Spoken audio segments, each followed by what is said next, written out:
सभी साथियों को, सभी मेरे प्यारे योगी साधक भाई बहनों को मेरी ओर से इस प्रातःकाल की शुभ वेला में प्यार पूर्वक, प्रेम पूर्वक प्यारा सा नमस्कार, प्यारा सा प्रणाम सभी को। जय श्री कृष्णा। कैसे हैं आप लोग? सभी लोग अच्छे हैं और हमें मालूम है आप सभी लोग इस योग सत्र का हिस्सा बनने के लिए इंतज़ार भी कर रहे थे। तो हमें क्या करना है कि आज से हम लोग एक नई मुहिम की शुरुआत करने जा रहे हैं। आप लोगों को पता है कि आज से इस पेज पर रोज़ प्रतिदिन हम लोग नित्य प्रतिदिन 1 घंटे रोज़ अपने शरीर के लिए, अपने स्वास्थ्य के लिए, अपने मन मस्तिष्क के लिए, अपने विचारों के लिए, अपने इस देह देवालय रूपी शरीर के लिए, इस शिवालय रूपी शरीर के लिए हम लोग 1 घंटे का वर्कआउट करेंगे। क्योंकि इस शरीर के लिए 1 घंटे का समय देना बहुत ज़रूरी है। हर व्यक्ति के जीवन में कुछ न कुछ लगा रहता है। कोई शुगर से परेशान है, कोई गठिया से परेशान है, कोई अर्थराइटिस से परेशान है, कोई बीपी से परेशान है, कोई माइग्रेन से परेशान है। तो व्यक्ति जीवन तो जी रहा है, मगर जीवन में कहीं पूर्ण रूप से उसके मन में शांति नहीं है, उसका शरीर निरोग नहीं है। तो उसके शरीर को निरोग कैसे बनाया जाए? हमारा शरीर निरोग कैसे रह सकता है? हमारा मन मस्तिष्क कैसे स्वस्थ रह सकता है? क्योंकि कहते हैं कि स्वस्थ शरीर में ही स्वस्थ मन का वास होता है। तो हमारा शरीर स्वस्थ रहे कैसे, इसके लिए हमें करना क्या है?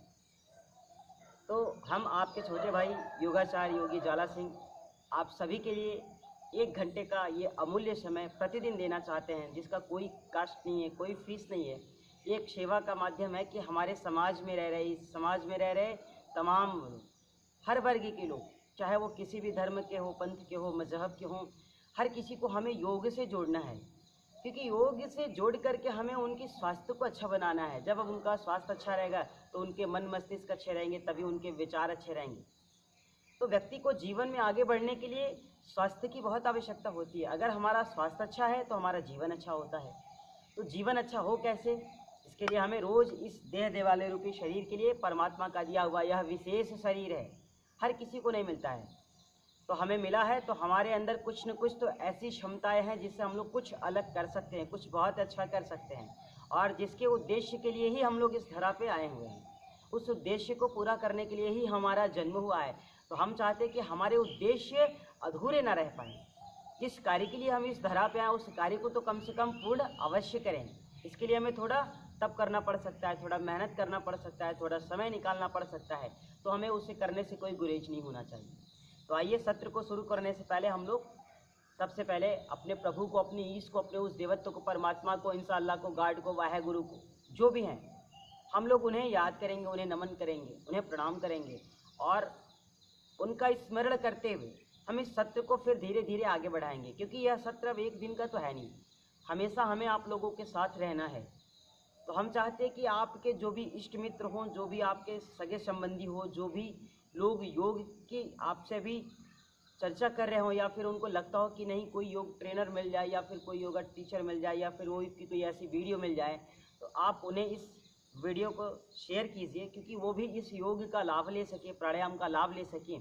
क्योंकि हमारा सेवा का कार्य होना चाहिए। तो आपका सेवा का कार्य बस थोड़ा सा इतना ही है कि आप इस वीडियो को ज़्यादा से ज़्यादा शेयर कीजिए, ताकि समाज के हर व्यक्ति तक इसे पहुंचाया जा सके, जिससे कि सारे व्यक्ति स्वस्थ रहे व निरोग रहे। तो आइए, सत्र को शुरू करने से पहले हम लोग दोनों हाथों को ऊपर लाएं। ये देखिए, दोनों हाथ के पंजों को हमने ऊपर लाया है। अब हाथ की अंगुष्ठ भाग से हम लोग तर्जनी अंगुली को मिलाते हैं। इस देखिए, दोनों हाथों के अंगुष्ठ भाग से हमने तर्जनी अंगुली को मिलाया और शेष 3 अंगुलियां एक साथ बना के रखी। धीरे धीरे हम लोग दोनों हाथों को नीचे लाते, घुटनों के पास लगाएं। आप इस तरीके से कमर, कंधा और गर्दन तीनों एक सीध में रखना है। इस बात का आपको विशेष ध्यान होना चाहिए। मुख पे पूरी प्रसन्नता, चेहरे पे कोई निराशा का भाव नहीं, माथे पे कोई शिकन, कोई तनाव न हो। हे प्रभु, तू कितना दीन दयाल है।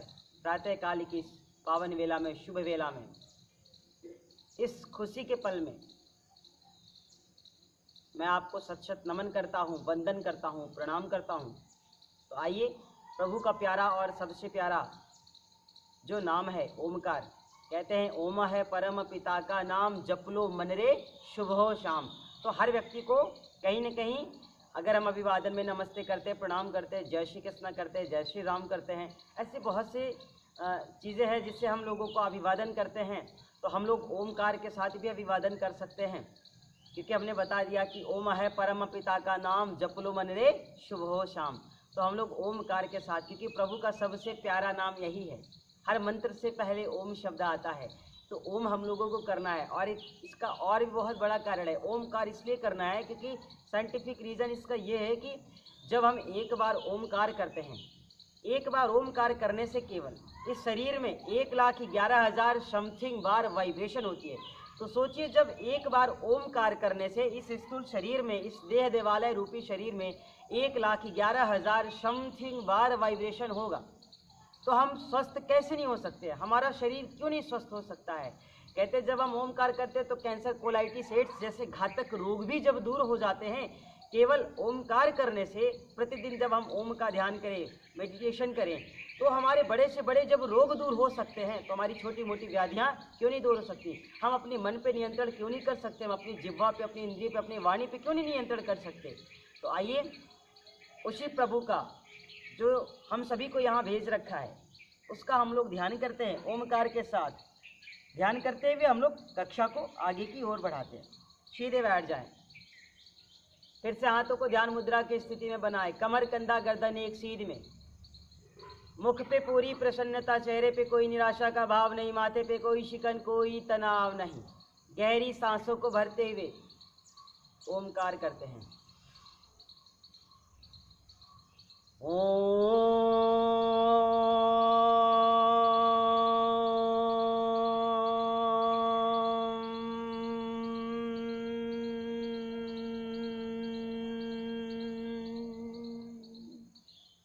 एक बार फिर से सांसों को भरते हैं।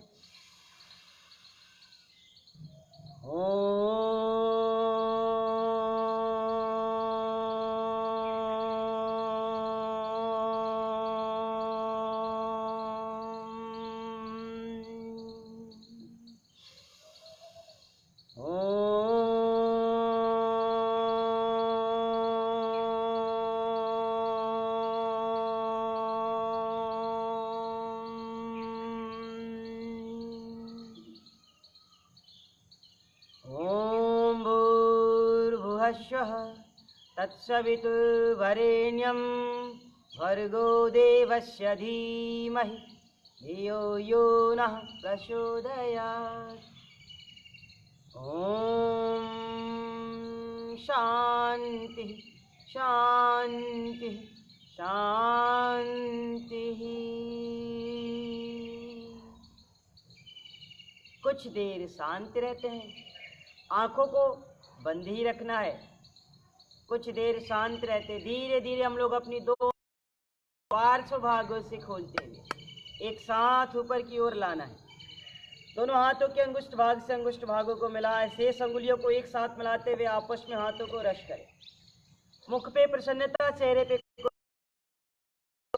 मन में संकल्प को, इस ब्रह्मांड में, इस संसार में, इस सृष्टि में, इस धरा पे, इस जगत पे जो भी दिव्य औषधियाँ हैं, दिव्य वातावरण है, आनंदमयी ऊर्जा एवं शक्ति के स्रोत हैं, जो इंशाअल्लाह ने, गॉड ने, परमात्मा ने, वाहे गुरु ने, भगवान ने जो दे रखा है, वो सब हम लोग अपने हाथों में कलेक्ट कर रहे हैं। ऐसे संकल्पों के साथ आप दोनों हाथों को मिलाएं, फिर धीरे धीरे इसे नीचे लाते, अपनी मुखमंडल से लगाते हैं, चेहरे पे लगाएं, फिर धीरे धीरे दोनों हाथों को नीचे की ओर लाए, गले से स्पर्श कराते हुए हाथ की पंजों से पूरे शरीर को आप धीरे धीरे स्पर्श कराएं। मन में संकल्प कि हमारे हाथों में औषधियाँ हैं और हम लोग औषधियों से पूरा स्नान कर रहे हैं। मन में अच्छे अच्छे संकल्प, दोनों हाथों को हाथों से मिलाएं। एक बार फिर से हाथ और आंखों की सिकाई करते हुए वापस धीरे धीरे आप अपनी आंखों को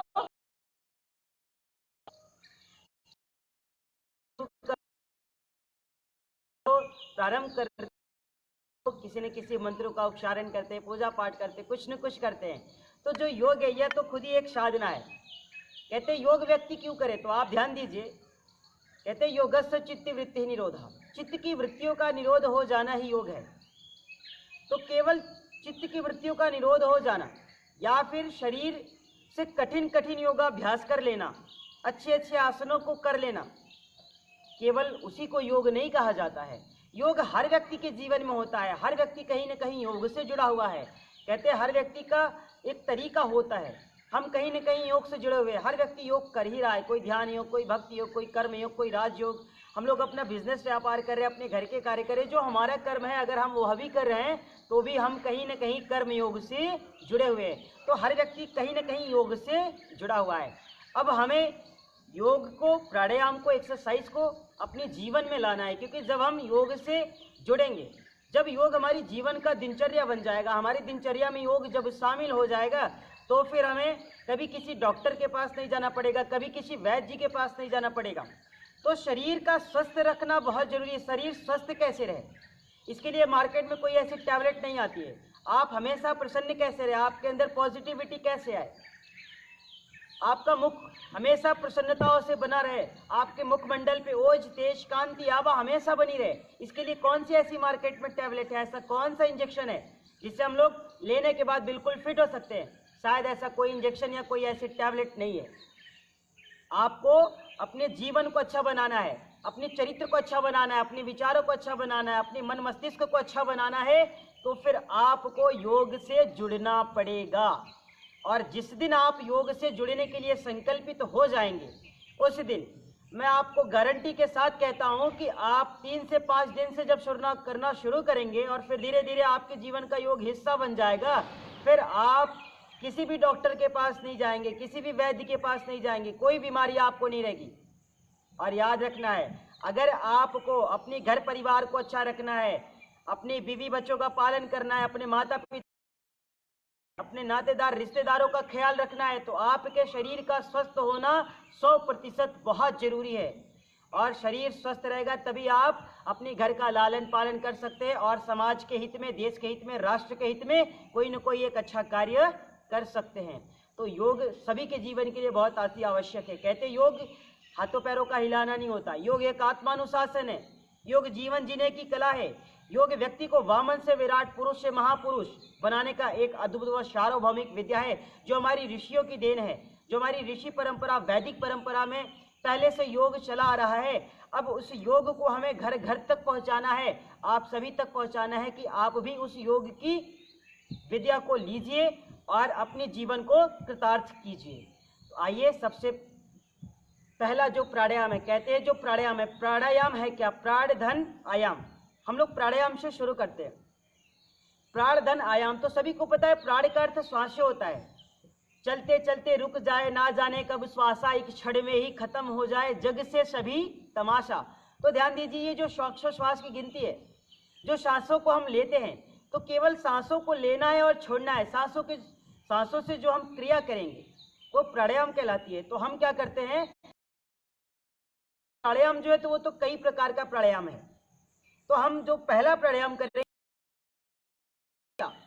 अब आप सोचिए भस्त्रिका प्राणायाम करने से लाभ क्या होता है। कहते हैं जब हम भस्त्रिका प्राणायाम करते हैं तो हमारे शरीर के समस्त कफ रोग, सांस रोग, दमा रोग, एसिडिटी के साथ साथ जिनका बीपी बहुत ज़्यादा हो जाता है, जिनका बीपी लो हो जाता है, उनके लिए, जिनको माइग्रेन की समस्या है, जिनको चिड़चिड़ापन बहुत ज़्यादा है, बहुत ज़्यादा गुस्सा आती है, वो लोग भस्त्रिका प्राणायाम को प्रतिदिन करेंगे। जो दमा पेशेंट है वो लोग भी ध्यान से करेंगे। कुछ लोगों के साथ क्या होता है, थोड़ा सा चल के आते हैं, हांफने लगते हैं। कुछ लोग क्या होता है, थोड़ा फर्स्ट फ्लोर से सेकंड फ्लोर तक जाते जाते फिर वो हांफने लगते हैं। जैसे उनका शरीर का जो रोग प्रतिरोधक क्षमता है, जो शरीर का उनका विल पावर है, वो बिल्कुल जा चुका है, खत्म हो चुका है। तो आप लोग घर बैठे बैठे प्राणायाम के माध्यम से अपने को स्वस्थ बना सकते हैं, निरोग बना सकते हैं। तो आइए हम लोग प्राणायाम की ओर चलते हैं। आप बिल्कुल सीधे बैठ जाएं, दोनों हाथों को ऊपर की ओर लाएं। फिर से मैं बता रहा हूं, अंगुष्ठ भाग से तर्जनी अंगुली को मिलाएं, शेष तीनों अंगुलियों को आप एक साथ लगा लीजिए। धीरे धीरे हम इसे नीचे की ओर लाते हैं। अब आप अपनी कमर को, कंधों को, गर्दन को बिल्कुल सीधा रखिए। कभी कभी क्या होता है कि हम सीधे बैठ तो जाते हैं, प्राणायाम करते रहते हैं, मगर अपनी बैकबोन को पीछे से हल्का ढीला कर लेते हैं, ऐसे मुर्दे की तरह बैठ जाते हैं। तो ध्यान दीजिए, हमारी स्थिति बिल्कुल 90 डिग्री के एंगल पे होनी चाहिए, क्योंकि जब तक आपकी स्थिति 90 डिग्री के एंगल पे नहीं होगी, आपको प्राणायाम का कोई विशेष लाभ होने वाला नहीं है। इसलिए आप ध्यान दीजिए कि आप कोई भी आसन कीजिए, आप कोई भी प्राणायाम कीजिए, आपका पोस्चर कैसा है, आपकी स्थिति कैसी है, आपका मेथड कैसा है, आप इसके बारे में पहले विचार करेंगे, उसके बाद फिर योगाभ्यास या प्राणायाम करेंगे। तो आइए बिल्कुल सीधे बैठ जाएं, दोनों हाथों को फिर से ध्यान मुद्रा की स्थिति और बनाएं। हथेलियां पृथ्वी की ओर नहीं होनी चाहिए, हमेशा आसमान की ओर खुली हुई। मुख पे पूरी प्रसन्नता, चेहरे पे कोई निराशा का भाव नहीं, माथे पे कोई सिकन, कोई तनाव ना हो। मुख को बंद करके नासिका द्वारा केवल श्वासों को लेना है और छोड़ना है। आप शुरू में जब अभ्यास करेंगे तो 2 सेकंड में श्वासों को लीजिए और 4 सेकंड में श्वासों को छोड़िए, मगर यह हर किसी के लिए संभव नहीं होता है। तो जब व्यक्ति पहली बार साधना के लिए बैठता है या पहली बार योग करे, तो हम आपसे केवल इतना कहना चाहते हैं कि आप जितनी देर में सांसों को लीजिए उतनी ही देर में सांसों को बाहर छोड़िए।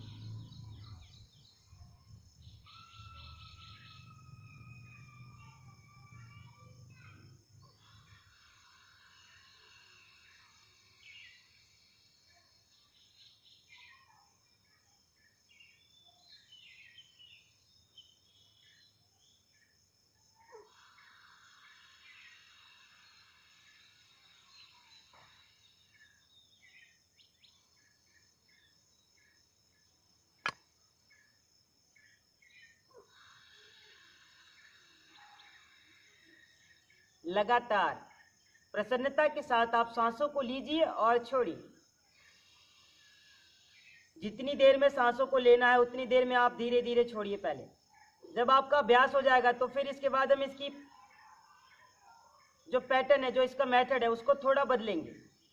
अभी शुरू में जब आप पहली बार करें तो केवल सांसों को लीजिए और छोड़िए, पूरा श्वास भरिए, लास्ट स्थिति तक जाइए। हमारा पूरा डायफ्राम सांसों से भर जाता है।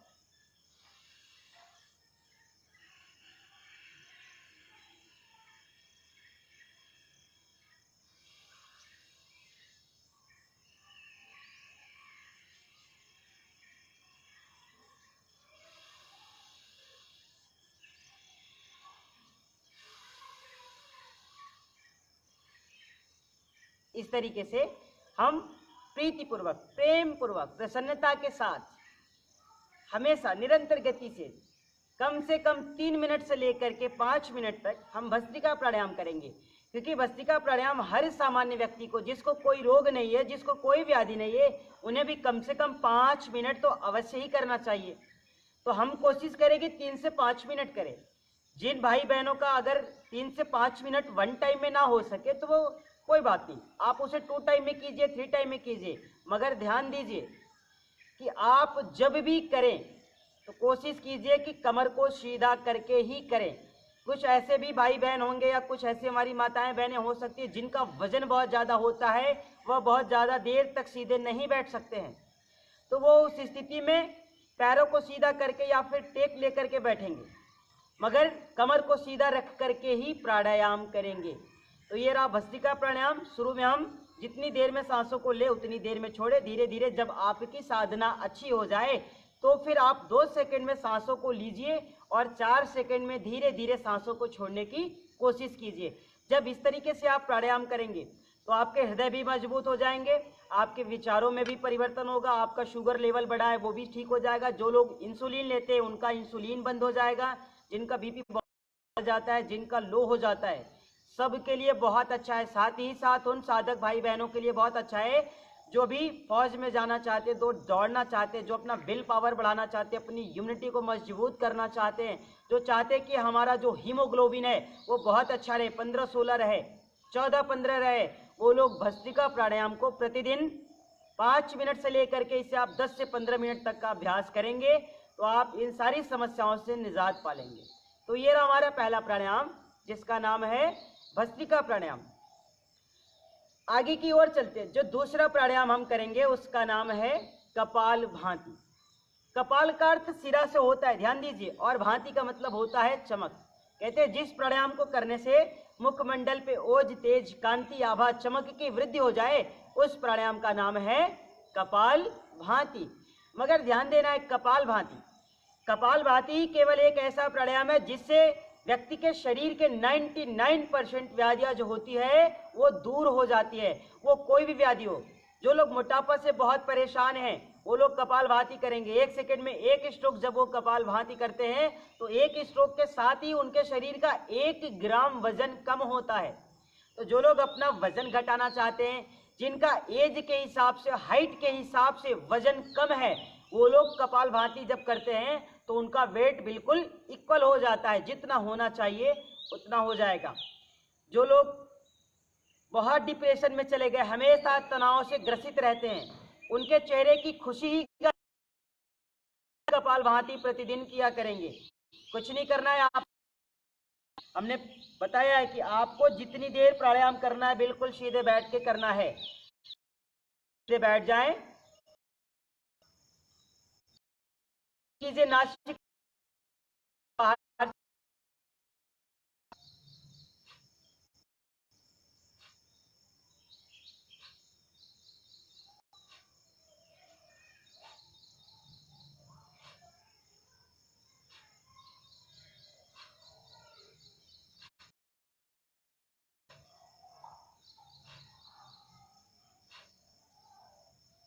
जिनको ना समझ में आए ऊपर लाएंगे और दूसरे हाथ को, दाहिने हाथ को ऊपर लाइए, बाएं हाथ को नाभि चक्र के पास लगाएं। दाहिने हाथ पे हवा लगती है, बायां हाथ जो होता है नाभि चक्र के पास वो अंदर की ओर जाता है। आप या गलत आपको खुद पता चल जाएगा।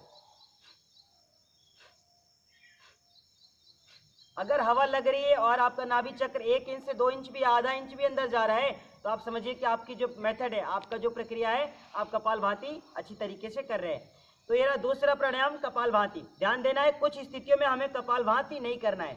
हमारी माताएं बहनें जब ऑपरेशन कराती या फिर उनका सीजर वगैरह हो जाए तो उस स्थिति में वह 4 से 6 महीने तक कपालभाति प्राणायाम को नहीं करेंगी।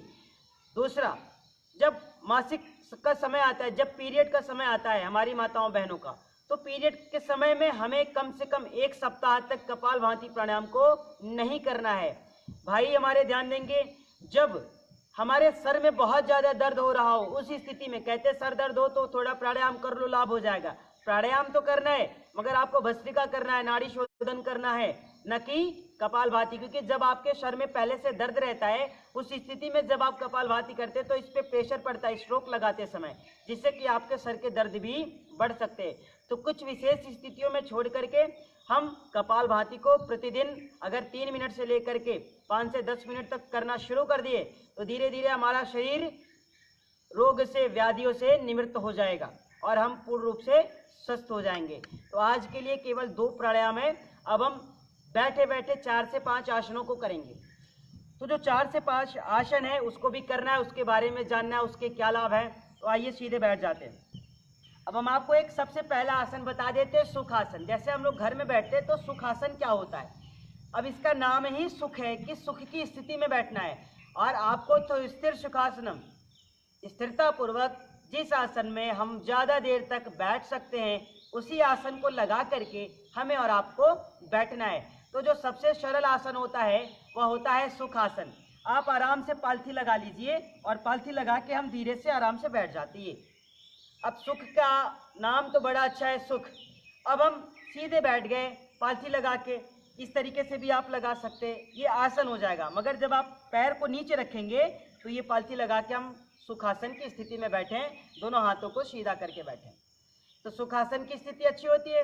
फिर हम क्या करते हैं, जिनका बहुत अच्छा हो, जो लोग सुखासन कर लेते हैं वो लोग सिद्धासन करेंगे। कुछ नहीं करते, एक पैर को नीचे करते हैं, दूसरे पैर को आप ऊपर लाइए, थाई के पास लगा दीजिए, ये हो गया सिद्धासन। हल्का सा हमने अपनी पोस्चर को चेंज किया और आसन का नाम बदल जाता है। तो अब हम फिर से अपनी स्थितियों को चेंज करेंगे। अब आपको मैं ये बताना चाहता हूँ कि आप कौन कौन से आसनों में बैठ सकते हैं, और हम ये भी बताएंगे कि किस किस स्थितियों में, किन किन पोस्चरों में हमको नहीं बैठना चाहिए। तो ये दूसरा हो गया हमारा सिद्धासन। अब हम क्या करते हैं, नीचे वाले पैर को भी उठाते हैं, बहुत आराम से ऊपर लगा देते हैं। ये पहला था सुखासन, दूसरा हो गया सिद्धासन, और तीसरा हमने ये लगा लिया पद्मासन। तो पद्मासन लगाने के बाद भी आप इस तरीके से कर रहे हैं। फिर क्या करते हैं, जो लोग पद्मासन ना लगा पाए, जिनका फैटी शरीर हो, थाई उनके बहुत मोटे मोटे हों, वो लोग का तो एक पैर के ऊपर एक पैर जाता नहीं, तो क्या करेंगे, दोनों पैरों को सीधा करते हैं, हम कर लिए आराम से दोनों पैर को सीधा। अब ये हो गया दंडासन।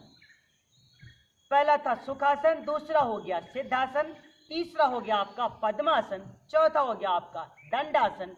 दंडासन जो लोग करें उनके लिए भी अच्छा है। फिर इसकी एक अगली स्थिति जो होती है वो होती है वज्रासन। वज्रासन हम क्या करते हैं, राइट लेग को फोल्ड करते हैं, राइट के बाद लेफ्ट को हमने फोल्ड किया, इस तरीके से आप आराम से बिल्कुल सीधे बैठ जाएं। ये अब हम इस तरीके से सीधे बैठ गए। अब यह हो गया हमारा वज्रासन। तो ये 5 तरह की स्थितियां हैं। अभी और भी स्थितियां हैं, तो अभी आप 5 ही जानिए। सुखासन, सिद्धासन, पद्मासन, दंडासन, वज्रासन। तो ये 5 तरह की स्थितियां हैं। आप पांचों में से कोई एक स्थिति, किन्हीं एक स्थिति में जिसमें आपको दर्द ना हो, जिसमें आपको तकलीफ ना हो, जिसमें आप ज्यादा देर तक बैठ सकते हैं, उसी स्थिति को लगा करके आप बैठ जाएंगे। क्योंकि अभी हम वज्रासन में बैठे हैं, तो वज्रासन बहुत अच्छा होता है। कहते हैं वज्रासन एक ऐसा आसन है कि खाना खाने के बाद, व्यक्ति भोजन करने के बाद कोई आसन प्राणायाम नहीं करता है, मगर वज्रासन एक ऐसा आसन है कि हम भोजन के बाद भी इस आसन क्यों करते हैं, क्योंकि जब हम वज्रासन करते हैं तो उससे करने से हमारे पेट के पेनक्रिया सबल होते हैं, डाइजेशन सिस्टम ठीक होता है। पेट के पेनक्रिया सबल होने के साथ साथ आपका जो भोजन है वह अच्छी तरीके से पचता है। भोजन जब अच्छी तरीके से डाइजेस्ट हो जाता है तो हमारे पेट में एसिडिटी नहीं बनती, कब्ज नहीं बनता, उदर विकार हमारे पेट में नहीं बढ़ते हैं। तो जब हम वज्रासन करें तो ध्यान दें कि जब हम वज्रासन करें तो कम से कम 3 से 5 मिनट आप इसी स्थिति में भोजन के तत्पश्चात बैठेंगे। देखिए आप आराम से इस तरीके से रोज बैठा कीजिए। जब भी भोजन कीजिए तो कम से कम 5 मिनट आपको वज्रासन की स्थिति में बैठना है। क्योंकि कभी कभी क्या होता है, कुछ लोग थोड़ा भी खाते हैं, हल्का भी खाते हैं, कोई भी चीज खाते हैं, जरूरी नहीं कि भोजन ही करें, हल्का सा कोई चीज, वो किसी आहार का सेवन करते ही इस तरीके से बड़ी अजीब अजीब आवाजें आती है, कच्चे डकारे आती है, जो कि उन्हें जैसा भी लगता हो मगर सामने वालों को बिल्कुल भी अच्छा नहीं लगता है। और शायद ये उस व्यक्ति को समझ में भी आ रहा होगा जिनके साथ ऐसी समस्याएं होती है। तो क्या आप चाहते कि आपके साथ ऐसी समस्याएं हमेशा बनी रहे? नहीं, क्योंकि आपको भी अच्छा नहीं लगता और सामने वाले को भी अच्छा नहीं लगता है। और कहा भी गया है कि दुनिया में हमें वह कार्य नहीं करना चाहिए जिससे किसी का अहित हो या फिर जिससे किसी को अच्छा ना लगे। तो आप रोज वज्रासना करेंगे भोजन करने के बाद कम से कम 5 मिनट, आपका खाना अच्छी तरीके से पचेगा, आपके पेट के पेनक्रियाज सबल होंगे, आपका गैस की समस्या जो है वो दूर हो जाएगा, आपको जो डकारें आती है वो दूर हो जाएंगी, ये सारी समस्याओं से आप मुक्ति पा लेंगे। तो आप इस आसन को भी रोज करेंगे। अब हम वापस चलते हैं। हमने 5 तरीके के आसन बता दिए कि आप कौन कौन से आसन लगा के बैठ सकते हैं। अब हम फिर से चेंज करेंगे स्थितियों को, वापस आते हैं। इस तरीके से दोनों पैरों को हमने फिर से सीधा कर दिया। तो देखिए आप लोग बहुत अच्छे से कर रहे हैं और मुझे बहुत खुशी है। हम आपसे निवेदन भी करेंगे कि इस वीडियो को ज़्यादा से ज़्यादा आप लोग शेयर कीजिएगा ताकि और भी लोग इसका लाभ ले सके। अब हम चूंकि दंडासन की स्थिति में बैठे, तो दंडासन की स्थिति में बैठे हम लोग अब आराम से करेंगे, जो सरल है, जो सब व्यक्ति कर सकता है। हम लोग करेंगे चक्की आसन। आपको पता होगा पहले हमारे घर में चक्री होती थी जिससे लोग हर चीज पिसा करते थे, वो स्वस्थ रहते थे। आज वो चक्री गायब हो गई है, आज वो चक्री नहीं है। इसीलिए हर किसी का पेट बढ़ गया है, पेट पलिया हो गया है, कमर कमरा जैसे हो गया है, बड़ा बड़ा। बिल्कुल शरीर की आकृति भगवान ने इतना बढ़िया हमें सुंदर सा स्वरूप दिया था जब हमारा जन्म हुआ था। अब हमने इस शरीर की आकृति को, पूरी बॉडी के स्ट्रक्चर को बिल्कुल इसकी आकृति दिया है। तो ये किसकी जिम्मेदारी है? हमारी और आपकी, कि अगर ये बेकार हो गई है तो इसको फिर से सही कैसे किया जाए। तो आइए हम लोग करेंगे चक्की आसन। दोनों हाथों को हमने सीधा कर दिया। आप सांसों को भरते हुए, ध्यान देना है, सांसों को भरते हुए हम लोग धीरे धीरे पीछे की ओर चलते हैं। सांस को भरा हमने, पीछे की ओर, सांसों को बाहर कीजिए, वापस। इस तरीके से आपको रोज कम से कम राइट साइड से 5 to 10 टाइम, कम से कम 5 से 10 बार आप इसे दाईं ओर से करेंगे। अब देखिए मैंने 4 to 5 टाइम राइट साइड से किया। अब करने के बाद क्या करते हैं, फिर इसे लेफ्ट साइड से करते हैं। लेफ्ट साइड से करना है, ये आराम आराम से आप इसको कीजिए, लगातार करना है। आपके मन में एक संकल्प होना चाहिए। आप जिस दिन संकल्पित हो जाएंगे उस दिन कोई भी कार्य आपके लिए असंभव नहीं है। तो ये रहा चक्की आसन। आपको प्रतिदिन कम से कम 5 से 7 बार दाईं ओर से और 5 से 7 बार बाईं ओर से करना है। इस बात का आपको विशेष ध्यान रखना है। अब कुछ लोग क्या करते हैं, चक्की आसन उनसे कहा जाता है करने के लिए। अब उनको पता है कि हाँ चक्री चलानी है, तो कैसे चलाते हैं, ऐसे बैठ करके चलाते हैं। तो और भी कुछ लोग उसमें प्रश्न करते, कटाक्ष करते कि अरे गुरुजी आपको तो ऐसे बताते, पहले तो हम लोग ऐसे चक्री चलाते थे, पैर में रख लेते थे, बीच में ऐसे ऐसे चलाते थे, तो अब बताइए जब आप ऐसे ऐसे चक्री चलाओगे तो क्या आपका पेट का जो पलिया है बड़ा हुआ क्या कम हो जाएगा? नहीं, वो चीज़ें अलग है, एक उसका नाम दिया गया है। मगर आपका जो मेथड है, जो आपका तरीका है, जिस पोस्चर को हम ठीक तरीके से नहीं करेंगे उसे लाभ कैसे हो सकता है? तो जब आपको अपनी पेट को कम करना है, मोटापा को कम करना है, बढ़ी हुई पेट की चर्बी को कम करना है, तो आपको इसी चक्री को बहुत अच्छे से चलाना है, दूर तक जाना है और फिर वापस ले भी जाना है इस तरीके से। जब आप इस तरीके से करेंगे तभी आपको इसका लाभ होगा, अन्यथा आप जो सोच रहे हैं वो नहीं होगा। ये तो रहा हमारा पहला आसन जिसका नाम है चक्की आसन। अब हम दूसरा आसन करेंगे। तो दूसरा आसन करते समय हम क्या करते हैं, कुछ नहीं करना है क्योंकि अभी हम लोग दंड आसन की स्थिति में बैठे हुए हैं। हम दोनों पैरों को थोड़ा सा खोल देते हैं इस तरीके से। आपके पास जितना जगह आप उतना ही खोलें, जितना मेरे पास जगह मैं भी उतना खोलता हूँ। हम लोग करेंगे स्थित कोणासन। अब देखिए स्थित कोणासन पहले धीरे धीरे करना है और फिर थोड़ा मध्यम और तीव्र गति से करना है, इस बात का ध्यान रखना है आपको। हमने क्या किया, कुछ नहीं, दोनों हाथों को पंजों की सीध में, किसके, पैर के, ये देखिए आराम से बैठे हुए हम। अब हम क्या करते हैं, सांस को भरते हुए बाएं हाथ के पंजे को दाहिने पैर के पास ले जाते हैं। सांस भरें, ये दाहिना हाथ दूसरी ओर, वापस। अब फिर चेंज करेंगे, अब इसे दूसरी ओर से करना है। सांसों को भर के हाथों को ऊपर ले जाए, ध्यान देना है दोनों पैर सीधा, पैर के घुटने जमीन से स्पर्श करते रहे, उठना नहीं चाहिए। पैर के घुटने का जो नीचे का हिस्सा होता है अगर आप उसे उठा देंगे तो फिर बहुत ज़्यादा लाभ नहीं होगा। ये इस तरीके से आपको रोज कम से कम 5 से 7 बार राइट साइड से, 5 से 7 बार लेफ्ट। तो मैं तो 5 से 7 बार बता रहा हूँ, आपको उतना करना है जितना आपको वजन घटाना हो, ठीक है। तो 2 आसन बैठ करके जो कि हमारी वजन को कम करता है, पेट को कम करता है, पेट के सिस्टम को ठीक करता है, इसके लिए हम लोगों ने किया। क्योंकि हम लोग बैठ करके अभी आसनों का अभ्यास कर रहे हैं तो हम लोग अभी उसको ही करेंगे। और ध्यान देना है आपको कि जब भी हम आसन करें तो अपनी क्षमता अनुसार करें। अगर हमने कह दिया कि 5 से 7 बार या फिर 10 से 12 बार, तो मेरे केवल कह देने से आप 10 से 12 बार नहीं करेंगे, इस बात का आपको बोध होना चाहिए। हमारा कार्य है कहना, हम आपको अच्छे से कार्यों को करने के लिए प्रेरित करते हैं, और आपका कार्य क्या है कि आप अपनी सामर्थ्य अनुसार करेंगे, आप रुकेंगे नहीं, ठीक है। तो इस बात का आपको बोध होना चाहिए। अब हम फिर आगे की ओर चलेंगे। हम क्या करते हैं, चेंज करते हैं। अब हम करेंगे मंडूक आसन। जिनको शुगर की समस्या है, जो लोग शुगर से परेशान हैं, जिनका शुगर लेवल बढ़ गया है, जो लोग इंसुलिन लेते हैं, उनके लिए आसन करेंगे।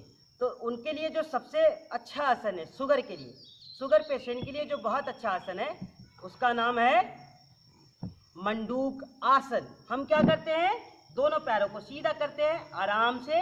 फिर हमने क्या किया, अपनी राइट लेग को फोल्ड करते हैं, बैक साइड में ले जाते हैं, ये 1, बहुत आसान है। फिर क्या करते हैं, लेफ्ट को फोल्ड करते हैं, पीछे ले जाते हैं, ये हो गया 2। अब देखिए, क्योंकि इसके पहले हमने वज्रासना के बारे में आपको बताया। वज्रासना करने से क्या होता है, मैंने कहा ना, पेट के पेनक्रियाज सबल होते हैं, और जब व्यक्ति के पेट के पेनक्रियाज सबल हो जाएंगे तो फिर पेट से ही तो सारी व्याधियां होती है, पेट से ही सारी व्याधियां होती है शरीर में। पेट का सिस्टम ठीक कर लीजिए, आधे व्याधियों से मुक्ति पा लेंगे। तो करना क्या है, मंडूक आसन बहुत ही आसान है। कुछ नहीं करना है, आप अपनी दोनों हाथों को बिल्कुल सीधा कर दीजिए। और देखिए, एक बात का आपको बहुत विशेष ध्यान रखना है। हम सभी लोगों से निवेदन करते रहते हैं कि आप किसी भी कार्य को करें तो प्रसन्नता के साथ करें। दोनों हाथ को सीधा कीजिए, दोनों हाथों की अंगुष्ठ भाग को अंदर ले जाएं और फिर धीरे धीरे दोनों हाथों से आप मुट्ठियां बनाएं। मुट्ठियां बनाने के साथ ही साथ हम हाथों की स्थितियों को चेंज करते ये इस तरीके से। अब हम क्या करेंगे, इसको धीरे धीरे नीचे की ओर लाते हैं। अब हम क्या किए, इसको नाभि के पास लगा दिए। जो नाभि चक्र होता है, हमने दोनों हाथों को नाभि के पास लगा दिया। तो आप ध्यान देंगे कि आपके जो हाथों की स्थिति हो बिल्कुल ठीक हो। मैं फिर से एक बार बताता हूँ, दोनों हाथों को आप सीधा करेंगे, अंगुष्ठ भाग को अंदर ले जाइए, दोनों हाथों से मुट्ठियां बनाएं, चेंज कीजिए, फिर धीरे धीरे आप दोनों हाथों को नीचे की ओर लाएं। ये आप इस तरीके से कर लीजिए। अब क्या करते हैं, सांसों को बाहर करते हुए धीरे धीरे हमें नीचे की ओर झुकना है। अब याद रखना है, इतना हमारा सामर्थ्य, तो बहुत मोटे हैं, जिनका फैटी शरीर है, जो उठ नहीं पाते, जो बैठ नहीं पाते वज्रासन लगा करके, वो लोग कुर्सियों पर बैठ के, चौकी पर बैठ करके, कहीं भी बैठ करके आप ऊंचे स्थान पर इस आसन को कर सकते हैं। तो वज्रासन लगा के ही आसन करना है। आप अपनी शारीरिक और शरीर के हिसाब से इसका अभ्यास करेंगे। आइए हम लोग फिर से दोनों हाथों को फोल्ड करते हुए नाभि चक्र के पास लगा लिए, सांसों को बाहर कीजिए, धीरे धीरे प्रसन्नता के साथ, मुख पे पूरी प्रसन्नता, चेहरे पे कोई निराशा का भाव नहीं। थोड़ा देर रोक के रखें।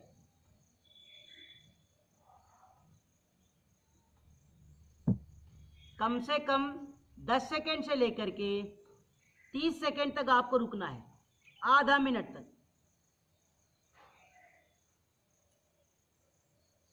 फिर सांस भरते हुए आप धीरे धीरे ऊपर की ओर आ जाएं।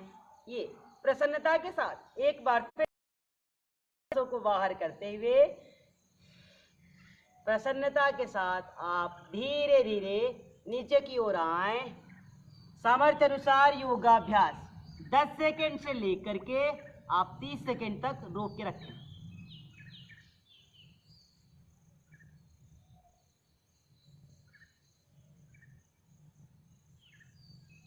फिर धीरे धीरे हम लोग सांसों को भरते हुए वापस ऊपर की ओर आते हैं। तो ये रहा मंडूकासन का पहला स्थिति। अब हम करेंगे मंडूकासन के सेकेंड पोज, सेकेंड स्टेप जो है। पहली स्थिति और दूसरी स्थिति दोनों करना है, हमको ध्यान देना है। तो अब हम चलेंगे आगे की ओर। जो इसकी अगली स्थिति है, हम क्या करते हैं, अपनी लेफ्ट हैंड को फ्रंट पे लाते हैं। बहुत आसान है, ये हर कोई कर सकता है। और ध्यान देना, अगर मैंने कहा ये शुगर के लिए, तो ये केवल शुगर पेशेंट ही नहीं करेंगे। आप लोग ध्यान देंगे, सभी हमारे साधक भाई बहन, क्योंकि मुझे पता है आप लोग बहुत अच्छे हैं। तो आप क्या करेंगे, ऐसा नहीं कि जो शुगर पेशेंट है केवल उन्हीं को मंडूकासन कराने हैं। रोज की दिनचर्या में करने वाले मुख्य 12 आसनों में भी मंडूकासन होते हैं। इसलिए आप लोग भी मंडूकासन करेंगे, जिससे कि आपका कम से कम पेट का सिस्टम तो ठीक रहे। क्योंकि जब आपके पेट का सिस्टम ठीक रहेगा तभी आपका विचार भी अच्छा रहेगा। आइए, लेफ्ट हैंड को फ्रंट पे लाए, लेफ्ट के ऊपर राइट को लगाया मैंने, ये। अब फिर क्या करते हैं, धीरे धीरे वही कार्य करते हैं। हम हाथों को नीचे लाते हैं, नाभि चक्र के पास बीचों बीच लगा देते हैं। बहुत ही आसान है, बहुत ही सरल है, बहुत ही अच्छा है। तो एक कार्य करना है हमको, बहुत ही ईमानदारी के साथ करना है। हमने हाथों को नाभि चक्र के पास लगाया। अब आप सांसों को बाहर करते हुए धीरे धीरे नीचे की ओर आएंगे।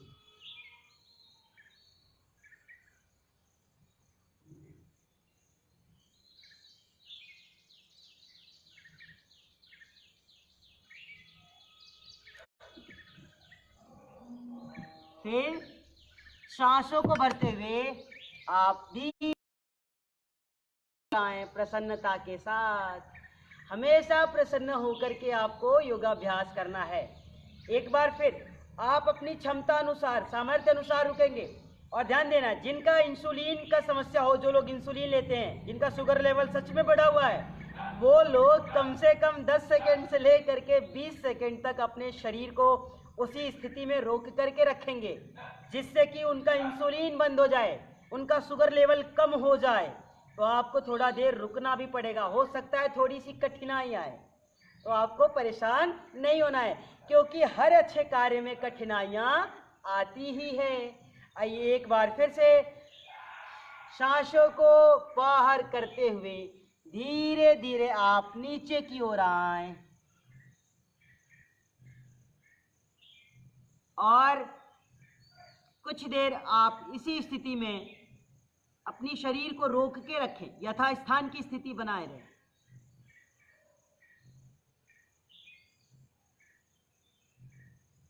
वापस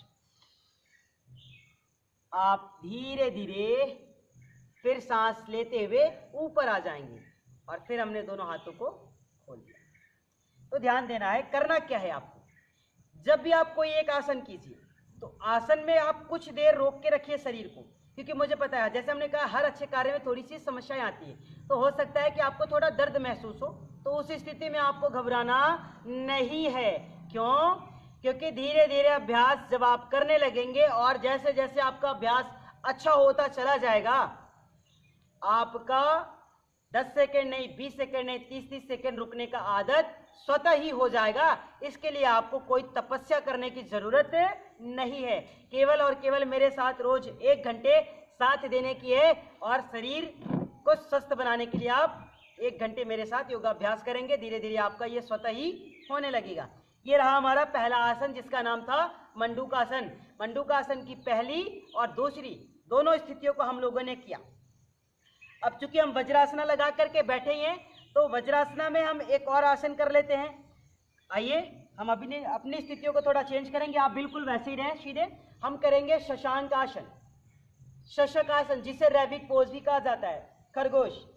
तो शशक आसन व्यक्ति क्यों करता है? जिनका कंसंट्रेशन अच्छा नहीं है, जिनकी एकाग्रता अच्छी नहीं है, जिनका मन शांत नहीं रहता है, जो लोग को गुस्सा बहुत आती है, वो लोग रोज शशांक आसन को कम से कम 5 से 7 बार अवश्य किया करेंगे, जिससे कि उनका कंसंट्रेशन अच्छा हो सके, उनकी एकाग्रता बढ़ सके, उनके मन पे उनका खुद का नियंत्रण हो सके।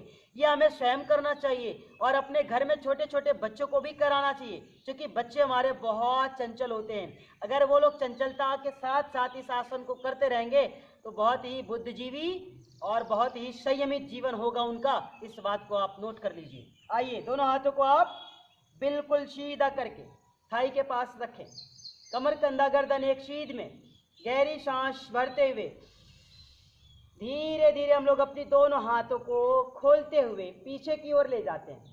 सामर्थ्य अनुसार करेंगे,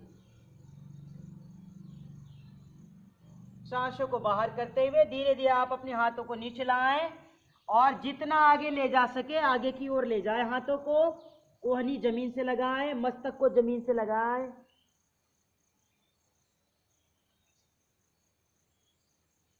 एक बार फिर सांसों को भरिए, धीरे धीरे आप पीछे की ओर जाएं।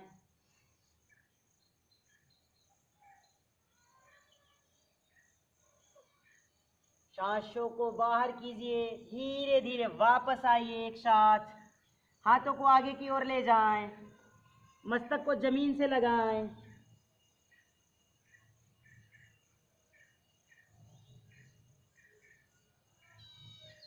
कम से कम 2 से 3 बार आपको मेरे साथ करना है।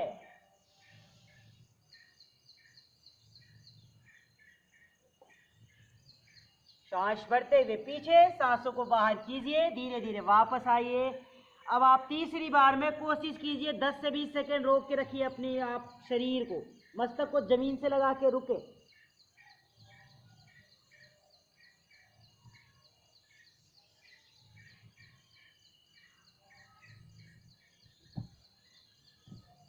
फिर धीरे धीरे हम सांस भरते हुए हाथों को ऊपर लाते हैं और दोनों हाथों को पार्श्व भागों से खोल देते हैं। तो ये रहा हमारा शशांक आसन, रैबिट पोज। अब हम चेंज करेंगे, अपनी स्थितियों को बदल देते हैं। अब हम करेंगे गोमुख आसन। ध्यान दीजिए, हमारे समाज में ऐसे बहुत से लोग हैं जो पाइल्स से परेशान हैं, बेचारे उनको अर्थ फिशर हो गया है, फिशुला हो गया है, बगंदर हो गया है। क्या करेंगे वो लोग? बेचारे बहुत परेशान हैं, उनके पास इतना पैसा नहीं है 20 से 25 हज़ार रुपये, 50 हज़ार रुपये कि वो लोग पाइल्स का ऑपरेशन करा ले, बवासीर का ऑपरेशन करा ले। कहाँ से कराएगा व्यक्ति? हमारे समाज में ऐसे बहुत से गरीब लोग हैं, ऐसे बहुत से लोग हैं जिनके पास खाने को पैसे नहीं है, तो इस व्याधि को सही करने के लिए वो 50 हज़ार रुपया कहाँ से लाएंगे? तो आप उनको बताएंगे कि जिनको पाइल्स की समस्या हो जाए, फिस्टुला हो जाए, अर्श हो जाए, फीसर हो जाए, भगंदर हो जाए, किसी भी तरह की पाइल्स हो, खूनी हो, वादी हो, आप उनको बताइए कि वो रोज एक आसन करेंगे, गोमुख आसन करना शुरू कर दे। गोमुख आसन के साथ अभयारिष्ट और अर्धकल्पवटी का सेवन करना शुरू कर दे। कहीं किसी डॉक्टर के पास जाने की जरूरत नहीं पड़ेगी आपको। आप हमेशा लीजिए, आप योगाभ्यास कीजिए, आप प्राणायाम कीजिए। प्राणायाम के साथ साथ 2 ढक्कन अभयारिष्ट के और 2 टैबलेट अर्शकल्प के। अर्शकल्पवटी जो टैबलेट है आप खाली पेट सुबह ले लीजिए और खाने के बाद आप 2 ढक्कन अभयारिष्ट लीजिए। आपका ब्लड आना भी बंद हो जाएगा, पाइल्स की समस्या बिल्कुल खत्म हो जाएगी। तो आप सोचिए फायदा है कि नहीं? तो हमें और आपको एक दूसरे से बताना भी है कि हम ऐसी ऐसी व्याधियों में ये चीज़ें कर करके इनसे लाभ ले सकते हैं और डॉक्टर के पास नहीं जाना पड़ेगा, अपनी पैसों को व्यय नहीं करना पड़ेगा, हमें किसी नातेदार, रिश्तेदार से, भाई से, बहन से कर्ज लेने की भी जरूरत नहीं पड़ेगी। तो आपके लिए अच्छा है और हम चाहते हैं कि हमारे समाज का रह रहा प्रत्येक व्यक्ति बिल्कुल स्वस्थ रह सके, पूर्ण स्वस्थ रह सके, पूर्ण निरोग रह सके।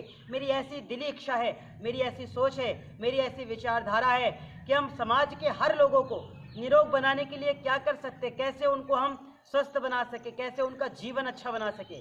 तो आइए आगे की ओर चलेंगे। योग के माध्यम से हम उनके जीवन को भी अच्छा बनाएंगे, उनके चरित्र को भी अच्छा बनाएंगे, उनके विचारों को अच्छा बनाएंगे, उनकी वाणी को अच्छा बनाएंगे, उनके मन मस्तिष्क को अच्छा बनाएंगे।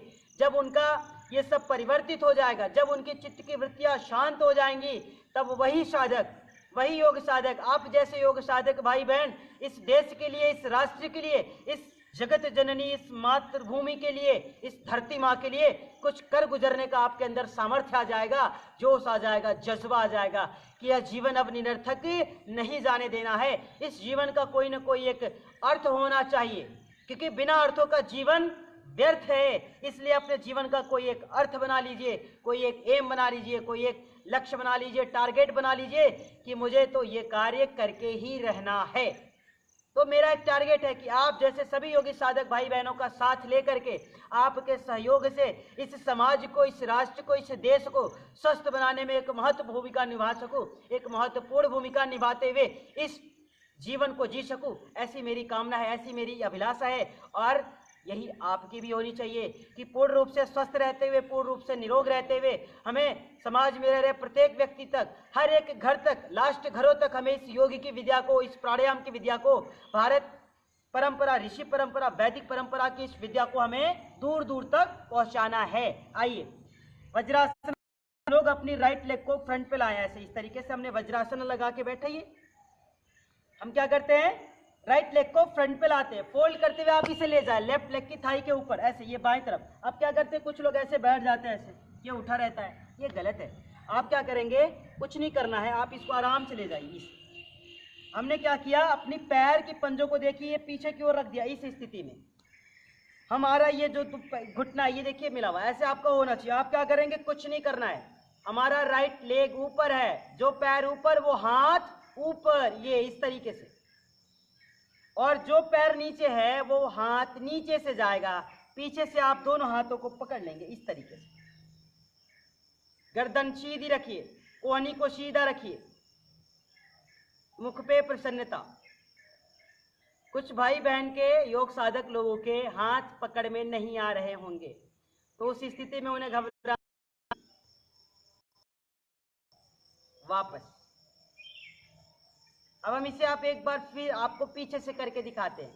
हम इसलिए आपको पीछे से करके दिखाएंगे कि आपको बोध हो सके कि सही स्थिति से बैठ जाते हैं। इस स्थिति में ऐसे हमने वज्रासन को बिल्कुल सीधा कर दिया। अब हम करना। फिर जब अपनी आसन को शुरू करते हैं हम क्या करेंगे, राइट लेग को फ्रंट पे, जैसे हमने पहले किया था वैसे एक बार आपको करके दिखाते हैं। आप ध्यान से देखिए, हमने अपनी राइट लेग को क्या किया, फ्रंट पे लाया ये। फिर क्या करते हैं, इसको फोल्ड करते हुए लेफ्ट लेग की थाई के पास ये लगाते हैं। अब देखिए ये दूसरा जो हमारा पैर फोल्ड होकर के आया है, इसका पंजा आपकी तरफ, ये बाहर की तरफ हो गया। और जो हमारा एड़ी है ये देखिए चक्र के पास लगा हुआ है मूल भाग में। इस तरीके से आप हमारा दाहिना पैर ऊपर है, तो दो पैर हमारा ऊपर होता है, उस हाथ को ऊपर ले जाते हैं, और जो पैर नीचे है उस हाथ को नीचे ले जाइए इस तरीके से, और आराम से दोनों हाथों को आप पकड़ लीजिए। इस तरीके से आपको कम से कम 10 सेकेंड से लेकर के 20 सेकेंड 30 सेकेंड इस स्थिति में आपको बने रहना है। फिर धीरे धीरे हाथों की स्थिति को चेंज कीजिए, आप रिलैक्स होइए। अब क्या करेंगे, राइट लेग को फिर वापस लाते हैं, इसे ही हमें दूसरी ओर से भी करना है। अब हम क्या करते हैं, बाएं पैर को ऊपर लाते हैं दाएं पैर की ओर, ये देखिए फिर से बाहर हो गया। इस तरीके से करना है, बायां पैर ऊपर, तो बायां हाथ को हमने पहले ऊपर ले गया, दायां पैर नीचे, दाहिने हाथ को नीचे से ले जाइए, फिर से मिला लीजिए इस तरीके से। थोड़ा देर आप रोक के रखिए।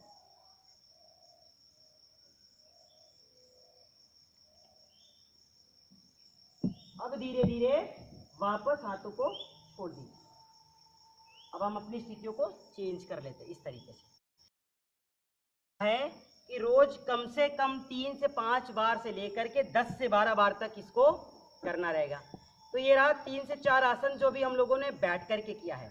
अब ध्यान देना, चूंकि हमने इसके पहले बताया था कि कुछ पोस्चर होते हैं जिसमें नहीं बैठना चाहिए, कुछ ऐसी स्थितियां होती है जिसमें नहीं बैठना चाहिए। उसमें बैठ लेने से ये हमारा पूरा दिन खराब हो जाता है, हमारा पूरा सोच जो होता है वह परिवर्तित हो जाता है। जैसे हमने बताया कि टाइप्स ऑफ पोस्चर के लिए सुखासन, सिद्धासन, पद्मासन, दंडासन, वज्रासन। तो कोई एक आसन लगा के स्थिरता पूर्वक आप ज्यादा देर तक जिसमें बैठ सके उसको लगा के बैठ जाएं। मगर हमने आपको ये भी बताया था कि कुछ ऐसे भी पोस्चर्स होते हैं, कुछ ऐसी भी स्थितियां होती हैं जिसमें हमें और आपको नहीं बैठना चाहिए। जैसे हमने पैरों को सीधा करके फिर फोल्ड किया, ये कुछ लोग ऐसे बैठे तो है बढ़िया से, ये बैठे हुए अब ऐसे मुर्दे की तरह ऐसे बैठ जाते हैं, जैसे उनके समाज में बड़ा परेशान है। ये इस तरीके से ऐसे ऐसे बेचारे ऐसे इस तरीके से ढीले रहते जैसे उनका सब कुछ खो गया है, मुर्दे की तरह, खाए नहीं है, बगैर खाए परेशान है लग रहा है 10-20 दिनों से। ये स्थिति तो गलत है। दूसरा लोग क्या करते हैं, ऐसे बैठ जाते हैं नाराज होकर के। अब किससे नाराज हो भाई आप जानो, भाई से नाराज हो, बहन से नाराज हो, बीवी से नाराज हो, किससे नाराज हो, काहे ऐसे बैठो, ये क्या है, इस तरीके से बैठ जाते हैं। कुछ महाशय सज्जन पुरुष होते हैं ऐसे सर पे हाथ लगा के ऐसे बैठ जाते हैं ये, और कुछ तो बड़े ही बुद्धिजीवी और स्टाइलिश लोग होते हैं, दोनों पैरों को बड़े ही प्यार से इस तरीके से सीधा कर लेते हैं, इस तरीके से बैठते हैं। और इस तरीके से बैठने के बाद क्या कहते हैं, जैसे उनकी दुनिया उजड़ गई हो, उनके जीवन में अंधेरा आ गया हो, बेचारे ऐसे बैठ जाते हैं। आप लोगों ने देखा होगा कहीं कहीं स्टिकर्स बने रहते हैं, जैसे कोई किसी को याद कर रहा है कि बहुत परेशान। ये राइट पोस्चर नहीं है, ये रॉन्ग है, बिल्कुल गलत है। आपको इन सब स्थितियों में, ऐसी स्थितियों में, ये सब स्थितियों में आपको नहीं बैठना चाहिए। केवल इस स्थिति में क्षण मात्र बैठने भर से ही आपके शरीर की जो पॉजिटिविटी होती है, आपकी सोच का जो कॉन्फिडेंस होता है वो बिल्कुल बिगड़ जाता है, वो सारी चीज़ें खराब हो जाती है। तो कुछ ऐसी स्थितियाँ हैं जिसमें हम आप नहीं बैठेंगे और अपने घर में बच्चों को भी बैठने से मना करेंगे, क्योंकि ये पोस्चर में आप 1 मिनट, आधा मिनट भी बैठ गए तो पूरा आपका दिन खराब हो जाएगा। ध्यान दीजिएगा। इसलिए आपको जीवन में सुबह उठ करके ही फिर से अच्छा कार्य शुरू करना है, और जब तक सोना नहीं है तब तक अच्छा कार्य ही करते रहना है। इसलिए आपके कार्य में कोई बाधा ना आए, आप 24 घंटों में हताश ना हो पाए, निराश ना हो पाए। इसलिए इस स्थितियों का सहारा लेना छोड़ दीजिए, क्योंकि ये जो भी स्थितियां हैं वो आपके लिए हानिकारक हैं, कोई लाभदायक नहीं है। तो इस स्थितियों में हमें नहीं बैठना है, इस बात का हमको बोध होना चाहिए। आइए एक आसन और कर लेंगे, चूंकि हम लोग बैठे हैं तो बैठे बैठे हम लोग आसनों को बढ़ा लेते हैं, ये इस तरीके से। अब हम क्या करेंगे, इसमें वक्रासना करेंगे। देखिए अभी जो हम लोग सुखासन, सिद्धासन, पद्मासन, ये तो पोस्चर हो गया, ठीक है।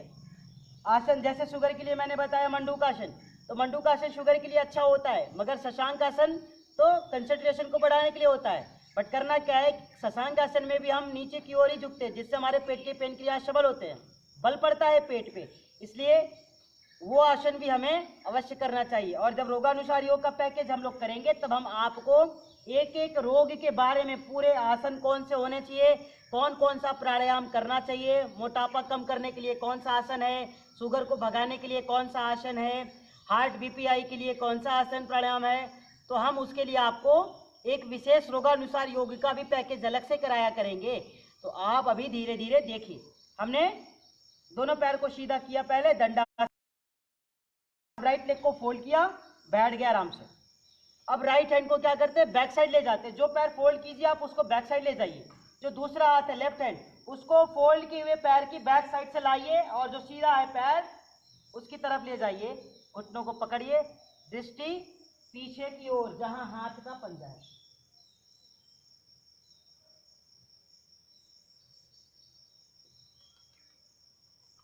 वापस।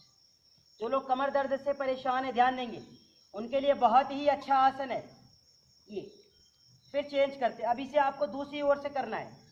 हम लोग बहुत आसान तरीके से इसको करते हैं, आप भी आसान तरीके से ही करेंगे।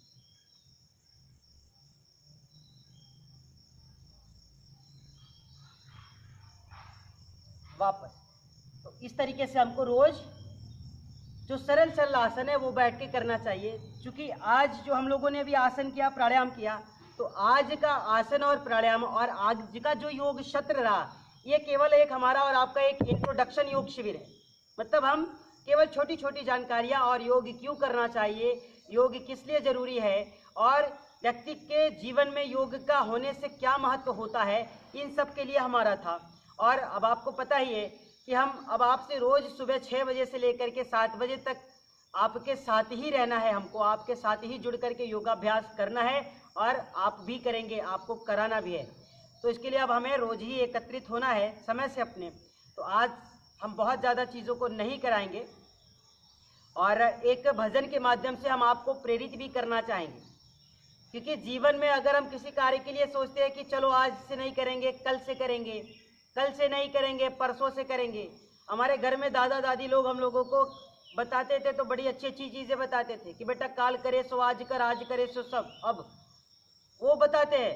मगर आजकल के जो फ्रेंड सर्कल के लोग हैं, जो नई जनरेशन के लोग हैं, वो चाहे पुरुष हो, स्त्री हो, लड़का हो, लड़की हो, उनकी मानसिकता जैसे बिल्कुल तुच्छ सी हो गई है। उनकी विचारधाराएं बिल्कुल बदल गई है कि पागल हो गए हो क्या, हर मस की दे ममता में इतनी प्रीति, इस बात से हमको कोई फर्क नहीं पड़ता है। पागल हो गए हो, आज काहे करने के लिए परेशान हो, चलो ना कर लेंगे ना, मर थोड़ी जा रहे। कहे कि क्यों नहीं, अरे हमारे दादा दादी तो आज ही ने बोला है कि अभी कर लो जो कार्य हो, उसको छोड़ना नहीं चाहिए, पेंडिंग में नहीं रखना चाहिए। तब वो आपको नए दोहे सुनाते हैं कि पागल हो गए हो क्या, काल करे सो आज कर, चीजें चली जा चुकी है। अब तो चीजें बदल चुकी है कि आज करे सो काल कर, काल करे सो परसों, इतनी भी जल्दी क्या है, जीना है कई बरसों। अरे हम तो मरे थोड़ी जा रहे, कई परेशान हो रहे, कल को कर लेंगे ना। ऐसी भावनाएं, ऐसी विचारधारा जिस व्यक्ति के मन में हो, जो आपको ऐसी कथाओं से आपको प्रेरित करे, जो आपको ऐसी दोहों से प्रेरित करे, उसका आप त्याग कर दो, उसके साथ को छोड़ दो। क्योंकि वो जीवन में कुछ करने वाला नहीं है और ना ही आप उसके साथ रह करके कुछ कर पाएंगे। सच तो ये है कि आज आपको उसके साथ चलना है जिसके विचार अच्छे हो, जिसकी वाणी अच्छी हो, जिसका स्वभाव अच्छा हो, जिसके संस्कार अच्छे हो। क्योंकि कहते हैं जैसी संगत वैसी रंगत, संगत से गुण आते हैं, संगत से गुण जाते। तो जो संगति होती है वो अच्छे अच्छे इंसान की रंगत को बदल के रख देता है। तो कल करना नहीं है, आज करना है। इसलिए हम 4 लाइन केवल आपको भजन सुनाएंगे, पूरा भजन हम आपको किसी सत्र में सुनाएंगे। कहते हैं कि जो करना है कर लीजिए, कल के लिए मत परेशान होइए।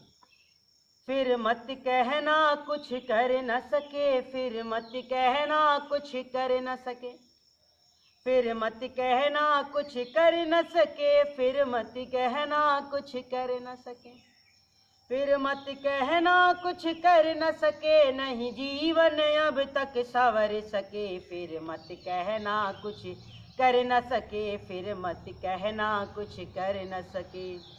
जब अंत समय आ जाएगा तब क्या तुमसे बन पाएगा। जब अंत समय आ जाएगा तब क्या तुमसे बन पाएगा।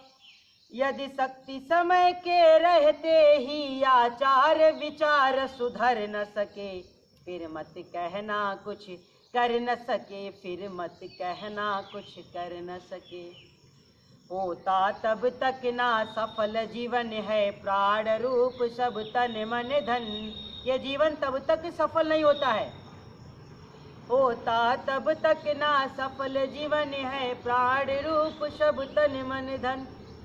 यदि पथिक प्रेम पथ पर चल कर अपनाया पर दुख हर न सके, फिर मत कहना कुछ कर न सके, फिर मत कहना कुछ कर न सके, फिर मत कहना कुछ कर न सके, फिर मत कहना कुछ कर न सके। तो जीवन में जो करना है, जिस कार्य को करना है, जो आपके जीवन का लक्ष्य है, जो आपके जीवन का ध्येय है, जो आपके जीवन का सारांश है, जो टारगेट है, उसको आप पूरा करने के लिए आप सारे कार्यों को छोड़ करके हर कार्य जो जरूरी है उसको करते हुए सर्वप्रथम आपका जो लक्ष्य है वो बी पॉजिटिव रहते हुए 24 आवर आपकी दृष्टि के सामने होना चाहिए, तभी आपको लक्ष्य की प्राप्ति हो सकती है। तो आप लोग बहुत अच्छे हैं, आप लोगों ने बहुत ही स्नेहपूर्वक, बहुत ही प्रेम से इस योग सत्र में हिस्सा लिया। तो आपसे मेरा हाथ जोड़ करके निवेदन है कि आप इस वीडियो को ज़्यादा से ज़्यादा शेयर कीजिए और पेज को ज़्यादा से ज़्यादा शेयर कीजिए। शेयर के माध्यम से, प्राणायाम के माध्यम से समाज के हर वर्ग के लोगों को, हर एक व्यक्ति को स्वस्थ बनाना है। तो इसी कार्य को हम अकेले नहीं कर पाएंगे, हमें आपके साथ की जरूरत है, हमें आपके सहयोग की जरूरत है। और मुझे पता है कि अगर आपने सहयोग कर दिया और आपका थोड़ा सा मुझे साथ मिल गया तो हम और आप मिल करके समाज के हर एक व्यक्ति को स्वस्थ बना सकते हैं, निरोग बना सकते हैं, उसकी दुख के जीवन को हम लोग बदल सकते हैं। उसके जीवन का जो दुख है, उसके जीवन में जो हताशा है, उसके जीवन में जो निराशा है, उसके जीवन में, उसके मन में, उसके विचारों में अनाचार, दुराचार, व्याभिचार की भावनाएं हैं, राग द्वेष ईर्ष्या की भावनाएं हैं, मिलकर के परिवर्तित करना है, उसको हमें और आपको मिलकर के बदलना है। तो इसके लिए हमें आपकी बहुत जरूरत है, ऐसा ही नहीं अपितु वरन पूरा विश्वास है कि आप मेरा देंगे। आप इस देश सेवा में, इस राष्ट्र सेवा में, स्वस्थ भारत समृद्ध भारत में महती भूमिका निभाएंगे, ये मुझे मेरा अंतःकरण बता रहा है। तो आज इस सत्र में जो भी साधक भाई बहन हिस्सा लिए, जिन लोगों ने वीडियो को शेयर किया, जिनकी आप चेक कर सकते हैं, आप नंबर 8858515615, फिर से 515615 पर मुझे कॉल करके समस्याओं का आपके सहयोग के लिए तैयार हैं और आपके साथ कंधे से कंधा मिलाकर चलने के लिए तैयार है। बस केवल मुझे और आपको इस देश की, इस राष्ट्र की एक निराशा को, इस हताशा को दूर भगाने के लिए ही संकल्प लेना है। तो सभी साधक भाई बहनों को मेरा हृदय की अनंत गहराइयों से, योगाचार्य योगी ज्वाला सिंह के हृदय की अनंत गहराइयों से आपके अंदर विराजमान उस परम सत्ता को, उस परम पिता परमेश्वर को नमन करता हूँ, वंदन करता हूँ और ईश्वर से प्रार्थना करता हूँ कि आज इस योग सत्र के बाद आप हमेशा बिल्कुल प्रसन्नता के साथ हर कार्य को करें और पूर्ण स्वस्थ व पूर्ण निरोग रहे। और कल सुबह प्रातः 6 बजे हम आपके साथ फिर होंगे। तब तक के लिए हम आपसे विदा चाहते हैं। तब तक के लिए सभी को प्यारा प्रणाम, नमस्कार, जय श्री कृष्णा। सब लोग खुश रहे, प्रसन्न रहे, स्वस्थ रहे एवं मस्त रहे। बोलो भारत माता की जय, गंगा मैया की जय, गौ माता की जय, वैदिक सत्य सनातन धर्म की जय। हर महादेव। ओम शांति।